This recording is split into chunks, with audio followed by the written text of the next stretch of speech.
This is Joan Crawford welcoming you to Stars Over Hollywood, presented by Carnation Evaporated Milk.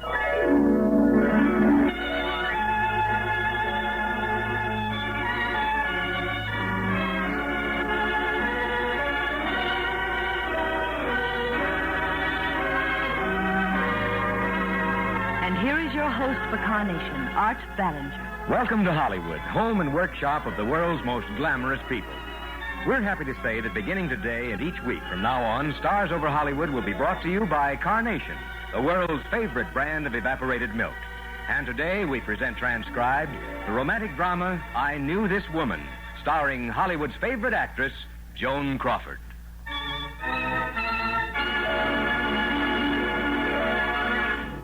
Ladies, when you buy milk, remember that no other kind of milk has as many uses as Carnation. Carnation for cooking. Carnation for coffee. Carnation for baby feeding. Good.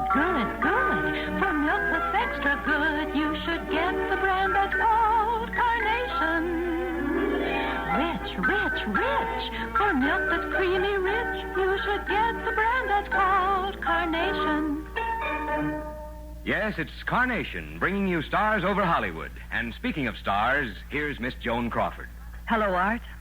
I'm delighted to make another appearance on Stars Over Hollywood, and especially in this particular story. How's that, Miss Crawford? Well, it's one of the few instances where I've played myself. I chose today's story because, in my opinion, it's not only an entertaining one, but because it's also a story of helpfulness. And another thing, the story of Susan Crane proves that any challenge can be an opportunity as well. Well, I guess opportunity is one thing, but it's performance that proves the pudding. That's what we keep telling people about Carnation Evaporated Milk. For instance, there are lots of opportunities to use Carnation in the hundreds of dishes that call for milk. But what Carnation does in making foods taste better is the important thing. For every milk use, for most cream purposes, Carnation is ideal because it adds such richness and flavor. You see, Carnation is concentrated to more than double richness by having water removed. As it pours from the can, undiluted Carnation has the consistency of cream. It's rich and heavy enough to whip. And even when you mix Carnation with an equal amount of water, you still have milk that's richer than your state standard for bottled milk. Yet Carnation costs almost 1/3 less than bottled milk. So with recipes that call for milk, with dishes that call for cream, spend less.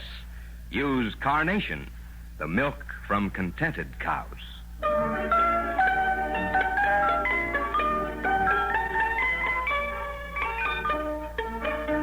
And now, Act One of I Knew This Woman, starring Joan Crawford.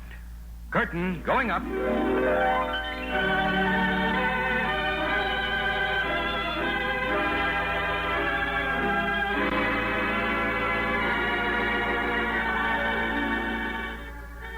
Oh, she was quite a person, Susan Crane.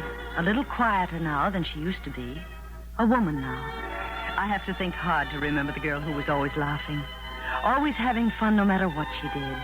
And yet that was the Susan Crane of only a year ago when I first told her about Bob Willett. So I've got to figure out some excuse that won't hurt Elsa's feelings, but I'm not going to her party. I simply can't live through another one of those blind dates her husband gets me.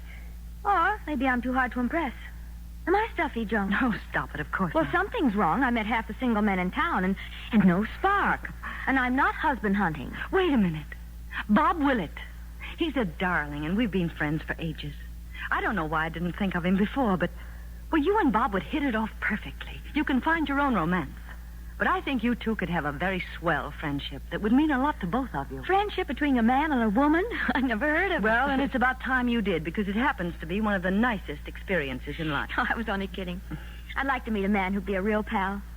Only, how can you be so sure Bob Willett and I'd click? Because I've known the two of you for a long time, and because I happen to love you both. Oh, you interest me muchly. When am I going to meet him? I didn't give a party for them. It's too hard to get acquainted with a mob of people around. Instead, a few days later, I invited them to a family dinner. I knew if either Susan or Bob put up a stone wall of formality, my 4 youngsters would take care of it in a hurry, which they did, and in a big way. By the time dinner was over and the children were in bed, the stone walls were only a memory, and Susan and Bob were friends. Oh, those kids of yours are really something, Joan. Oh, kids are great. No axes to grind, no apples to polish, nothing to be afraid of or to worry about. They meet you, they like you, they say so. The catch is that if they don't like you, they're liable to say it, too. Well, don't stifle it, Joan.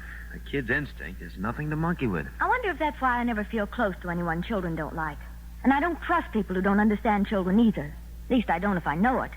But I suppose there are lots of people who are very careful to keep that hidden so you never find it out. I didn't know it, but a time was coming when I would remember those words of Susan's. It was midnight when Susan and Bob left, and I knew the usual weeks of getting acquainted had all been bridged in that one evening. I saw them often after that, and each time it seemed to me Susan was prettier than the time before. Once I laughingly asked her if it was love. Oh, not the way you mean, Joan. It's just that I'm having so much fun. It's exactly like you said it would be. Bob and I are pals, Joan. Just wonderful, wonderful pals. But as time went on, I knew there was something wrong with the picture. Bob's attitude towards Susan changed. The happy, easy friendliness was gone. He was quiet around her. And when they were together, his eyes would follow every move she made. I don't think Bob would have talked to me about it. And I certainly wouldn't have questioned him under ordinary conditions, but everything led up to it so naturally that night at the country club dance. It was a wonderful party, and Susan looked beautiful. She had more partners than a debutante, but each time Bob watched her dance away, his frown got deeper. I met him later out on the terrace. Oh, Bob, it's a perfect evening. Music, a moon, everything beautiful. Stop acting like it's a swell night for a murder. Don't give me any ideas. Bob, what's the matter? Joan, you saw Steve Thompson tonight, didn't you? You mean the tall, dark man with the Harrington party? Yeah, that's the guy. Susan met him a couple of weeks ago, and she's carrying a torch big enough to light up the town. Oh, no.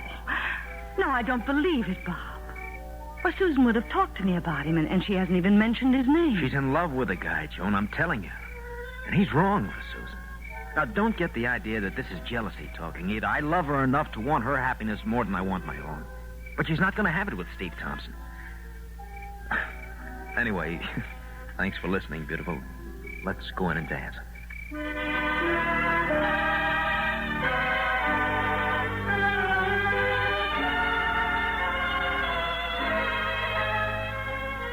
I put in some miserable hours that night, worrying about Bob's heartbreak and Susan's future. I wanted so much to help them, but I couldn't for the life of me think of a single thing to do. The next morning, Susan called asking if she could bring Steve Thompson over to dinner. You told me you were going to let me find my own romance, Joan. Well, I found it when I met Steve. You'll be crazy about him. I know you will. That night was the first time I saw Susan and Steve together, and all I could think of was, they're in love, really in love. Bob was right. It made me feel a little sick for Bob. But as the evening went along, I couldn't believe he was right in the things he'd said about Steve. He was wonderful company, and he had a lot of charm. I enjoyed him, and I liked him. And when Susan and Steve got up to go, well, I was sorry their visit was over. I hope you let me come again, Joan. I promise I'll act better next time. He was scared stiff about meeting you, Joan. Now, wait a minute. Let's clear that up. It's just that I knew you and Susan were close friends, and that your opinion means a lot to her. She's been taking you for a nice long ride, Steve. Susan asks my opinion, sure, but then she does exactly as she pleases. Only when I disagree with you. There, you see? See what I mean? If I'd just known that in advance, I could have been my own obnoxious self. Well, that's something to look forward to the next time. And I do hope it's soon. If I have my way, it'll be sooner than you expect. And as often as Susan will bring me. In the next few months, I saw a lot of Susan and Steve, and at first it was always fun being with them. But as Steve became more relaxed, more sure of himself, I saw flashes of a temperament that was very strange, even a little frightening. All of a sudden, Steve just didn't add up. That charming exterior didn't match his violent opinions, his boredom with everything domestic, the way he laughed at honest sentiment. Then one Saturday afternoon, Susan came to see me, but alone. And that was when all the pieces of the strange, frightening puzzle began to fall into place.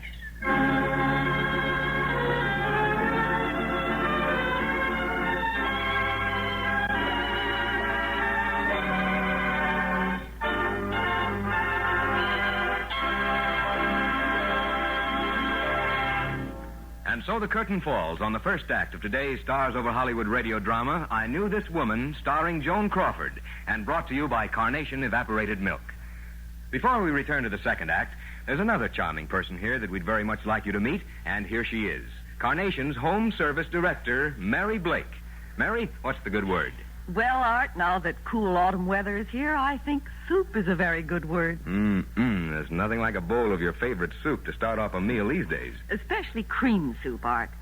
Cream soup is even more delicious and nourishing. And made with Carnation Evaporated Milk. Well, now, Mary, have I got something there or haven't I? You certainly do have something.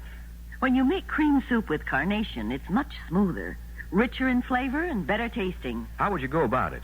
Well, for instance, to your regular brand of vegetable soup, simply add an equal amount of Carnation just as it pours from the can. Undiluted, that is. Yes. And for a lighter body soup, you may prefer to use Carnation diluted with water to the richness you prefer. Well, that's the wonderful thing about Carnation. It's so rich that 1 cup of Carnation mixed with 1 cup of water gives you 2 cups of good whole milk that's actually richer than your state standard for bottled milk. And don't forget how economical Carnation is. I should say not. Rich as it is, Carnation actually costs nearly 1/3 less than bottled milk. Thanks for reminding me, Mary. Not at all, Art. Goodbye now. Bye. See you again. And ladies, be sure to follow Mary Blake's suggestion about making your favorite cream soups with Carnation Evaporated Milk. And use Carnation in all your recipes that call for milk. It's the thrifty way to more tasty, appetizing dishes. Carnation, the milk from contented cows.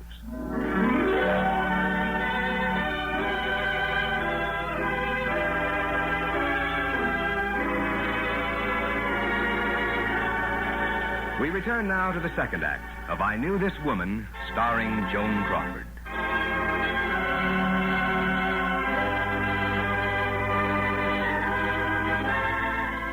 When Susan came to my house that day, she was like a quiet ghost of the girl I knew.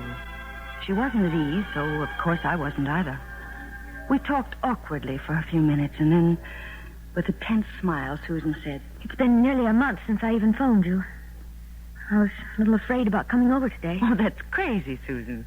Friends don't have to see each other every minute to stay friends. I've been busy, and I took it for granted you were, too." I was home trying to figure something out. It's about Steve. I'm so confused, I'm beginning to wonder if I'm out of my mind. Susan, don't. No quarrel on earth could be that bad. We didn't quarrel. It's not that simple. Steve and I are engaged, Joan. And you're acting like the end of the world has come. Because I'm afraid. There's something I haven't told you about Steve. He was married before, and he has a 7-year-old son. Billy lives with his mother in a small suburban district way out. You mean Steve just told you about them? No, I've known from the start. At least he told me they existed. But he didn't talk about his first wife much till after we fell in love. And now, everything I say, every plan I suggest for our future, Steve connects somehow with his life with Marion.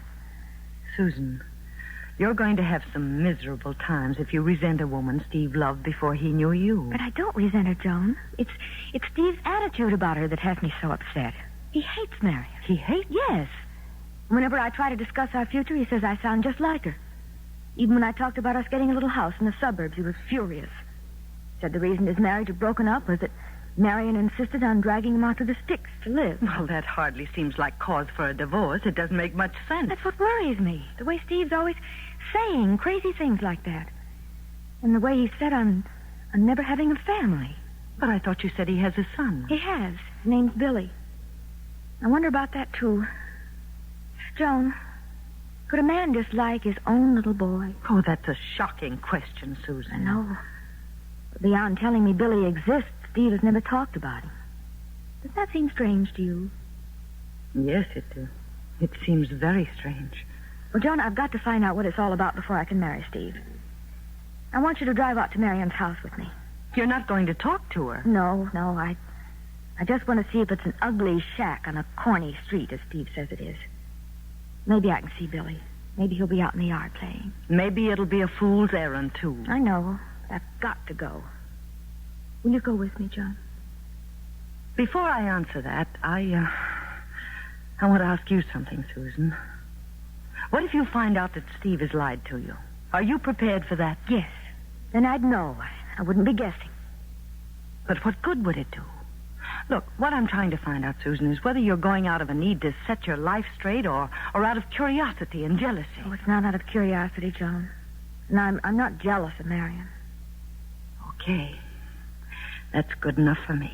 I'll go with you whenever you want. Tomorrow, then. I'll be by right after lunch tomorrow and pick you up. Oh, thank you, Joan. Thank you. We talked very little on the drive to Marion Thompson's house the next day. We were both too worried, too afraid about how it might turn out.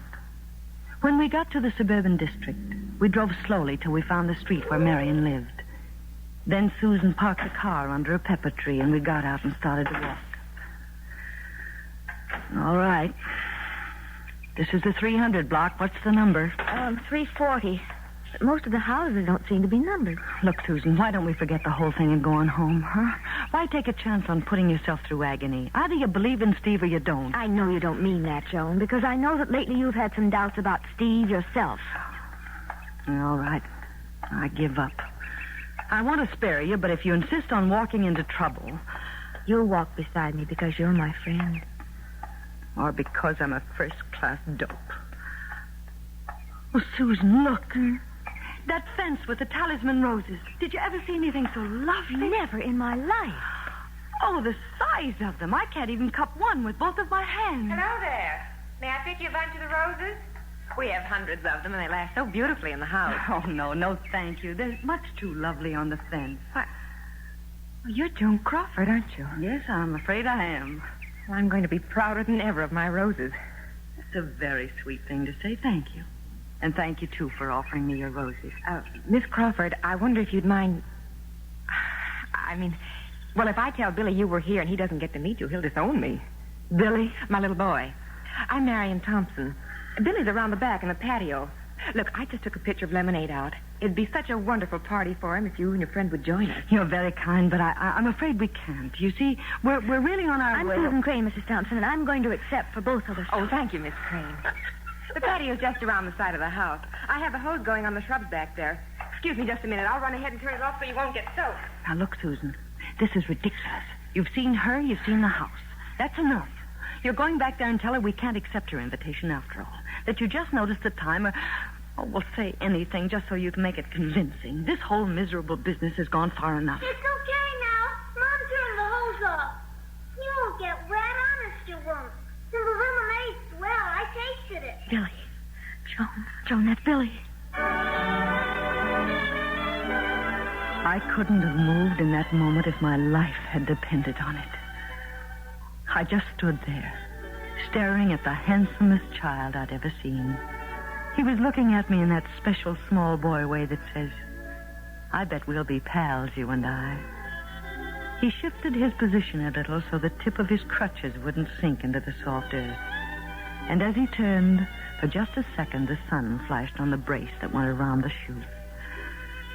And that's when I forgot the reason Susan and I were there. I forgot that only seconds before I'd told her that we had to leave. All I knew was that Billy was inviting me to a party. And I wouldn't have missed it for anything in the world.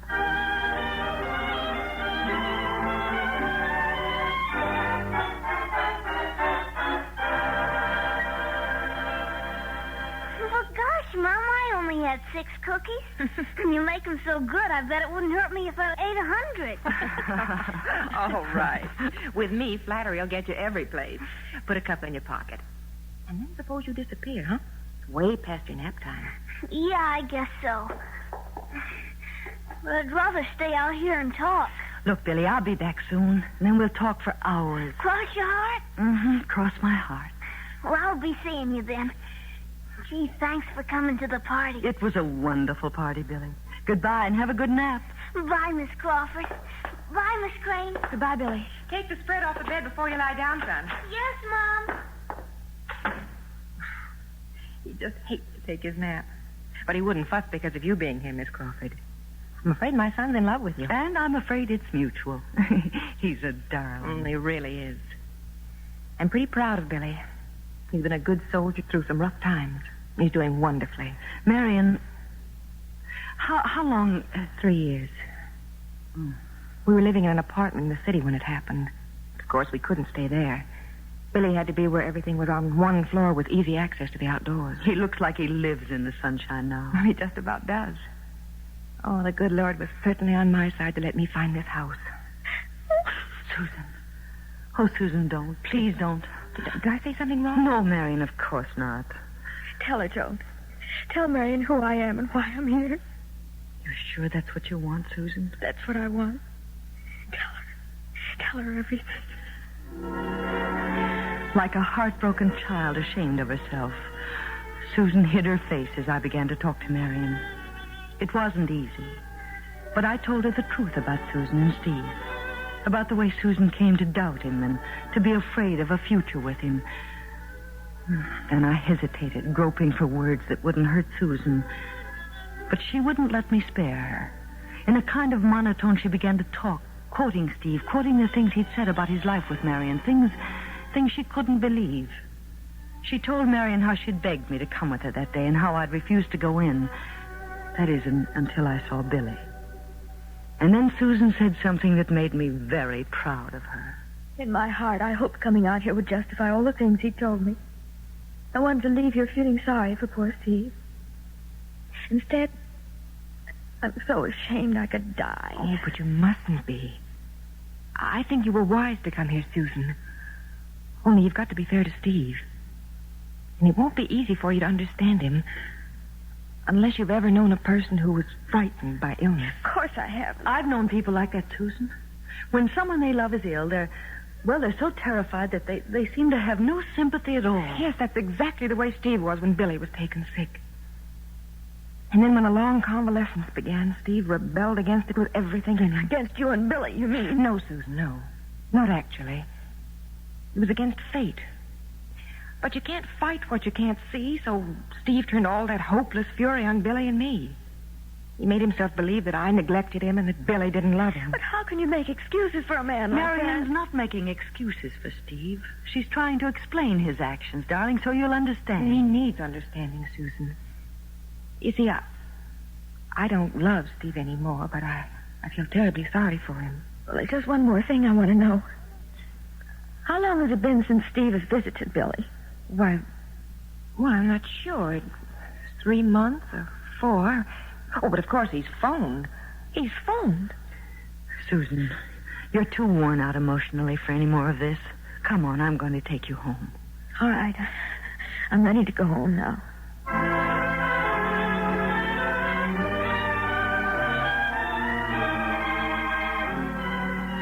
Susan asked me to drive back to town, and she sat beside me, pale and silent. For once, I was actually glad I had to fight heavy traffic every foot of the way. Then, when we were only a couple of miles from my house, she spoke for the first time since we'd left Marion's. I've decided what to do, Joan. I'm going to ride him. Just a short note that it's over. Well, I'm sure you'll do it kindly, Susan. After all, you and Steve were in love. Do you really believe that, Joan? I doubted Steve. He fought me for a selfish way of life. Do you really believe it was love? Well, since you ask me, no. No, I don't. I think you did what we all do at some time or other. You tried to convince yourself that something you wanted was real. But that doesn't make it any easier to get over. The way to do it is to keep on the go. Keep busy at something. Don't sit home and remember. Go out and forget. And that's exactly what I'm going to do if I have to impose on every friend I've got. Like you, Joan. I'm not going to drop you at your house now. I'm going to go right in with you. I'm inviting myself to supper. Am I welcome? You know you're always welcome, but I think I should tell you I'm going to have a guest. At least the children are. He's coming to see them, not me. Oh, that would be Bob, of course. He's crazy about your 4, isn't he? My 4 and every other child he knows. A man that crazy about kids would be a terrific person to know. Joan, I want to come to the party and meet Bob Willett. Sorry, Susan, but I just can't let you joke about Bob. Maybe you don't realize it, but you hurt him terribly. I don't want him hurt again. Oh, Joan, I didn't mean to be funny or flip when I said I wanted to meet Bob. I meant... Well, I guess it's like that game you play with the twins. Let's pretend. I'm pretending I never knew Steve Thompson, or Bob Willett either. And I don't know Bob, Joan. Not really. But I'd like to so very much. I think I can arrange it. In just a little while. And don't you dare cry or I'll change my mind. Here's my street. We're almost home. Oh, Joan, look at that sunset. We're driving right into it. The whole sky is crimson. Red sky at night. Sailor's delight. Remember how your father always used to say that to us, Susan? Oh, yes, of course. I haven't thought about it in years. Red sky at night. Sailor's delight. He told us it was a promise, Susan. Remember? A promise for a beautiful day tomorrow and smooth sailing ahead.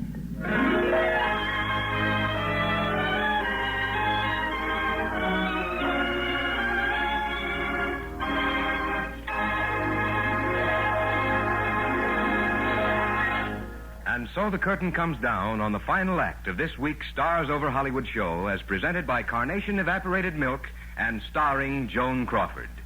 In just a moment, we'll have news about next week's show. Meantime, how about a curtain call, Miss Crawford? Thank you, Art. I'd imagine, Miss Crawford, that such highly emotional roles as you're accustomed to playing on the screen can be quite exhausting. Yes, that's true, Art. And you can't guess how much I appreciate a few moments of relaxation afterwards. We've already anticipated that, Miss Crawford. Here's a bracing cup of hot coffee ready and waiting for you. Oh, there's nothing I like better. Well, I think you'll like this cup of coffee even more because it's creamed with carnation milk. Oh, does that make a difference? It certainly does. Just you taste it and see.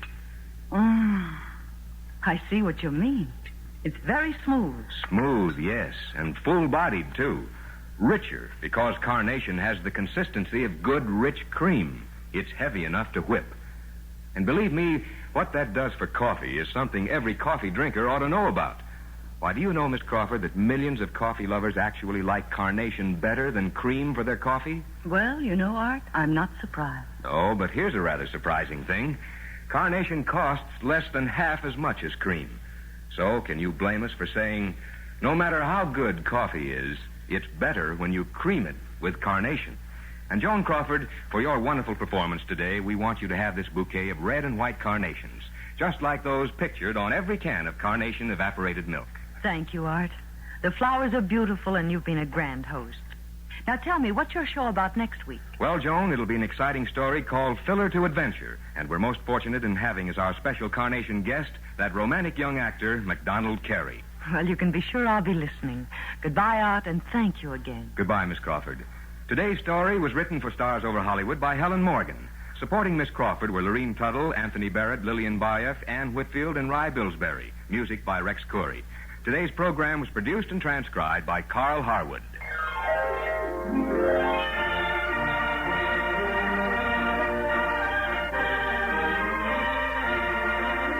Ladies, when you shop for groceries today, be sure to have Carnation, the world's favorite brand of evaporated milk, on your shopping list.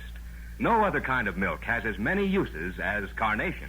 Carnation for cooking. Carnation for coffee. Carnation for baby feeding. Good, good, good. For milk that's extra good, you should get the brand that's called Carnation. Rich, rich, rich. For milk that's creamy rich, you should get the brand that's called Carnation.